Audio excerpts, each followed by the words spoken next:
Los estados partes del Mercosur y estados asociados rechazamos por principio las medidas unilaterales y extraterritoriales. Creemos que estas medidas causan daño irreparable al bienestar de los pueblos y que obstruyen los procesos de integración regional. Condenamos, además, la aplicación de medidas coercitivas unilaterales contrarias al libre comercio.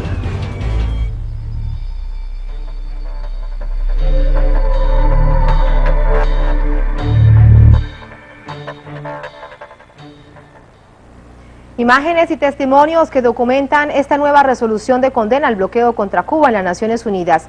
Tras un debate que se extendió por casi 3 horas, la comunidad internacional condenaba la agresión contra Cuba en una sesión que contó con la totalidad de los votos de las naciones miembros de la ONU y en la que la mayoría votó a favor de la isla. Así comenzamos al fondo de la noticia.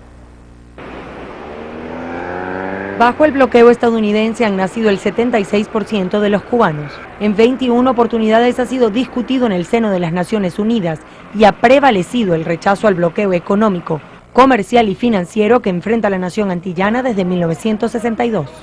La primera votación se realizó en el año 1992 con 59 votos a favor, 3 en contra y 71 abstenciones. La situación es muy diferente este 2012. Por primera vez votaron todos los miembros, los 193 países de la ONU. El resultado, 188 a favor, 3 en contra, entre ellos Estados Unidos, Israel y Malaui, y 2 abstenciones por parte de Micronesia y las Islas Marshall. De acuerdo con autoridades cubanas, el daño económico ocasionado al pueblo de Cuba asciende a $1.066.000 millones a causa del bloqueo. Cifras que imposibilitan, por ejemplo, en el sector salud, la capacidad de acceder a ciertas medicinas para el tratamiento cardíaco de niños, ya que son elaborados en los Estados Unidos. Asimismo, Cuba se ve obligada a adquirir alimentos provenientes de mercados lejanos. Las artes y la música también se ven afectados. El bloqueo también ha limitado las relaciones comerciales que pueda mantener la isla antillana con países europeos y asiáticos. Bien, pasamos de inmediato de la información al análisis. Nos acompaña en nuestros estudios en Caracas, en Venezuela, Rogelio Polanco, el embajador de Cuba en este país suramericano. Embajador, bienvenido, ¿cómo está? Bueno, muchas gracias por esta oportunidad en este día excepcional para los pueblos de América Latina y el mundo. A usted por acompañarnos estos minutos. En 21 años de votaciones, la de hoy, veíamos las cifras, fue la mayor. Votaron todos los estados miembros de la ONU. Se registró la mayor cifra de votos contra el bloqueo y también se produjo el menor número de abstenciones. ¿Cómo califica usted? ¿Qué significado le da usted a esta votación? Es una victoria rotunda de Cuba, de la resistencia del pueblo cubano, pero también de la solidaridad internacional.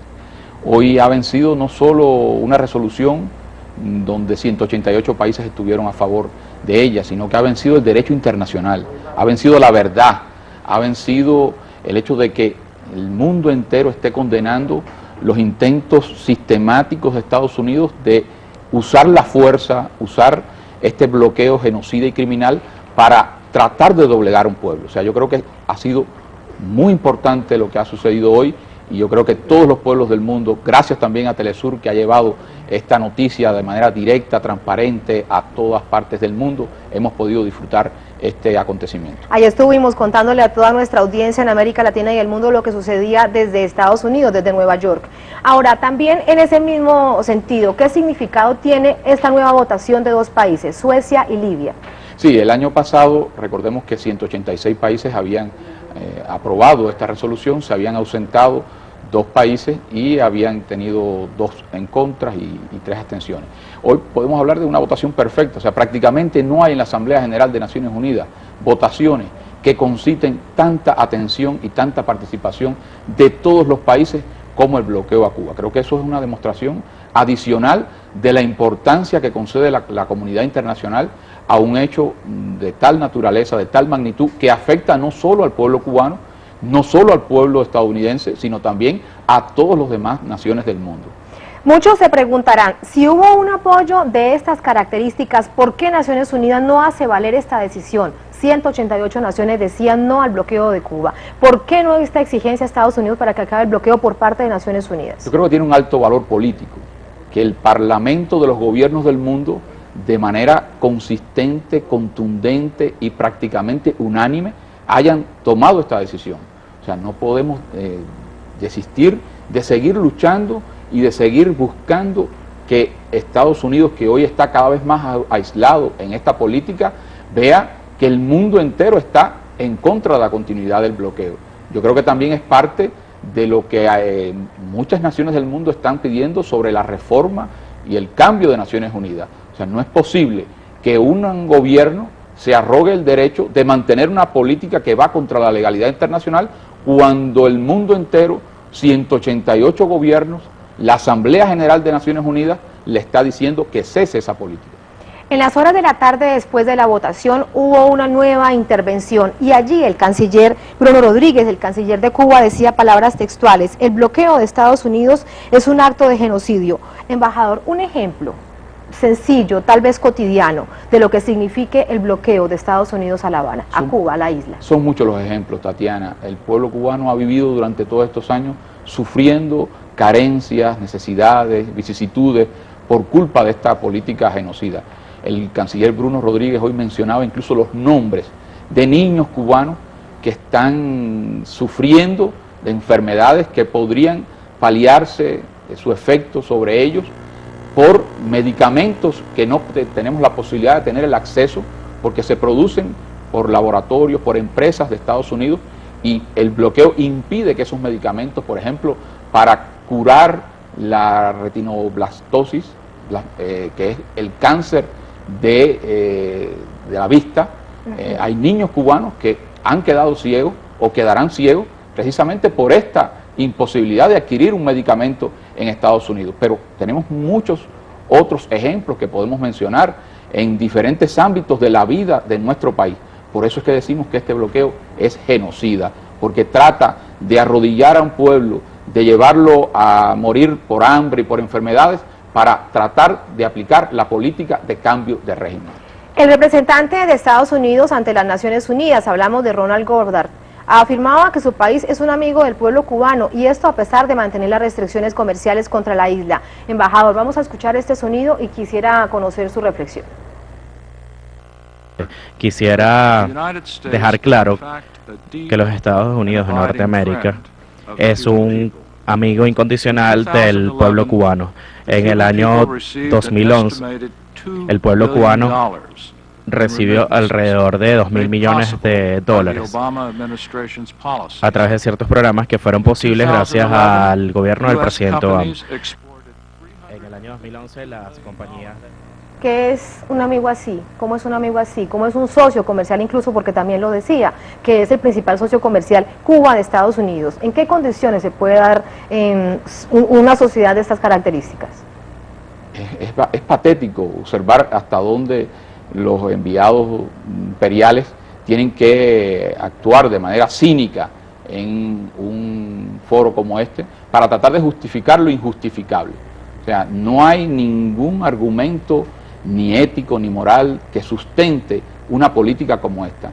Y además los vemos mentir porque precisamente lo que ha pasado durante estos 50 años de bloqueo es que Cuba no solo no ha podido comerciar con Estados Unidos, sino que Estados Unidos persigue hasta la más mínima transacción financiera de Cuba con cualquier otro país. Ahí tenemos el ejemplo del banco ING de Holanda, al que el año pasado se le aplicó una multa de 619 millones de dólares.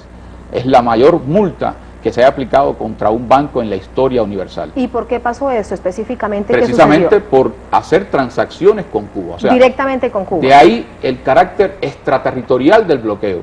O sea, Estados Unidos no solo impide que se produzcan estas transacciones entre nuestros dos países, no es un hecho bilateral el bloqueo como ha tratado Estados Unidos de mentir históricamente en la Asamblea General de las Naciones Unidas, sino que persigue cualquier transacción, cualquier relación de Cuba con otros países, y por eso es que el impacto del bloqueo afecta no solo a nuestro país, sino a todos los pueblos y a todos los gobiernos del mundo.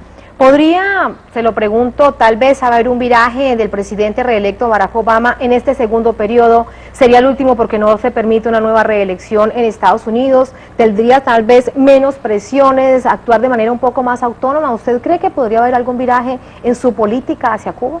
Bueno, el mundo está esperando esa promesa electoral en su primer mandato, cuando Obama habló del nuevo comienzo de la relación con Cuba, de un nuevo comienzo de la relación con América Latina. Ahí están los hechos. El mundo entero le sigue diciendo, cese el bloqueo, levante esa política genocida, y además la población norteamericana, en su mayoría, sigue diciendo que está en contra del bloqueo y que está a favor de las relaciones bilaterales, las relaciones diplomáticas con nuestro país. Creo que está de manos del gobierno norteamericano y del presidente Obama tomar la decisión única que es posible en este momento: levantar el bloqueo y tener relaciones normales con un país vecino que solamente lo que ha querido es el respeto mutuo y el derecho a tener su propio destino. A propósito de este tema de relaciones normales, Bruno Rodríguez instaba también hoy desde Nueva York en Naciones Unidas al gobierno de los Estados Unidos para dialogar, para resolver esos temas de interés común. Vamos a recordar lo que dijo, eso fue en la jornada de la mañana. Hago asimismo ahora el ofrecimiento al gobierno de los Estados Unidos de negociar acuerdos de cooperación en áreas del mayor interés mutuo, como el enfrentamiento al narcotráfico, al terrorismo, al tráfico de personas y para la completa regularización de las relaciones migratorias, así como para la prevención y la mitigación de desastres naturales, la protección del medio ambiente y de los mares comunes. Embajador, ¿se mantiene Cuba abierta al diálogo? Por supuesto, lo ha estado siempre. Hemos expresado una y otra vez que el gobierno de Cuba está dispuesto a establecer una conversación, un diálogo directo con el gobierno de Estados Unidos sobre la base del respeto mutuo, del derecho internacional, del respeto a la no injerencia en los asuntos internos de cada país.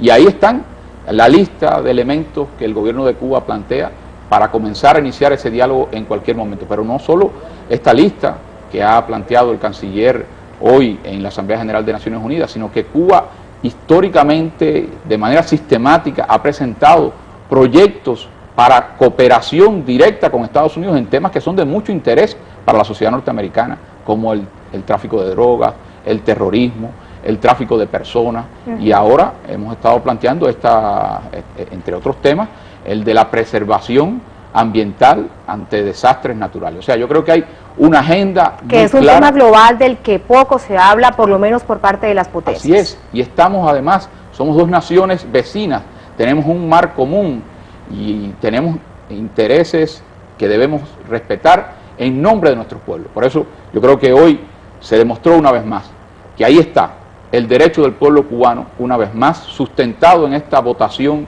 abrumadora, contundente en Naciones Unidas, y por tanto quiero expresar hoy nuestro agradecimiento a la resistencia de nuestro pueblo que ha permitido logros como esta en el arena internacional, y a la solidaridad de todos los pueblos y gobiernos del mundo que hoy se hicieron presentes en Naciones Unidas. Embajador, muchísimas gracias. Gracias a usted. Bien, con esta información cerramos así con ese análisis por parte del embajador de Cuba en Venezuela al fondo de la noticia.